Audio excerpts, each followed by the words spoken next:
Hi అందరికీ ఈ వీడియోలో మంచి హెల్దీ లడ్డు చూద్దాం. పల్లీలు పొట్టు తీసుకోండి చక్కగా ఇలాగా. తర్వాత ఖర్జూరంను గింజలు తీసి పక్కన పెట్టుకోండి. తర్వాత మిక్సీలో పల్లీలు పౌడర్ చేసేయండి. అదేవిధంగా ఖర్జూరం కూడా పేస్ట్లా చేయండి. వాటర్ ఏం మిక్స్ చేయకండి. ఏ ఖర్జూరమైనా వాడుకోవచ్చు. తర్వాత ఒక పెద్ద స్పూన్ గీ వేసాము, ఆవు నెయ్యి వేసాను నేను.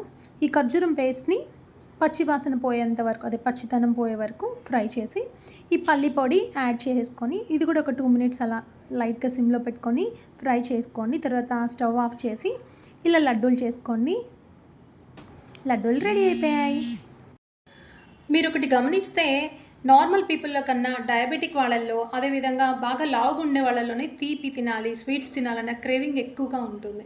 మరి అలాంటప్పుడు ఏం చేయాలి? ఇంట్లో పెద్దవాళ్ళు అంటారు ఈ బెల్లంతో చేసాం ఇవి తినచ్చు అంటారు. ఈవెన్ మా అమ్మ కూడా అంటూనే ఉంటుంది. కానీ పంచదారకి బెల్లంకి పెద్ద తేడా లేదండి. మీరు పంచదార తీసుకున్న ఒకటే, బెల్లం తీసుకున్న ఒకటే. సో అలాంటప్పుడు అవన్నీ అవాయిడ్ చేసి ఇప్పుడు మనం చేసుకున్న లడ్డూలు ఏమేమి వేసాం? ఖర్జూరం ఉంది, ఒక స్పూన్ మంచి ఆవు నెయ్యి వేసాను నేను. తర్వాత పల్లీలు, అన్నీ కూడా హెల్దీ, అన్నీ కూడా మన బడ్జెట్లో వచ్చేవి. పిల్లల నుంచి పెద్దవాళ్ళ వరకు, లావుగున్న వాళ్ళ నుంచి సన్నగా ఉన్న వాళ్ళ వరకు అందరూ తీసుకోవాల్సిన స్వీటు, తీసుకోగలిగిన స్వీట్. సో ఎందుకు ఆలస్యం చేస్తున్నారు? ఇంట్లో ట్రై చేసి కామెంట్స్లో చెప్పండి ఎలా వచ్చిందో. ఇంకో మంచి వీడియోతో మళ్ళీ కలుద్దాం. బాయ్ అండి.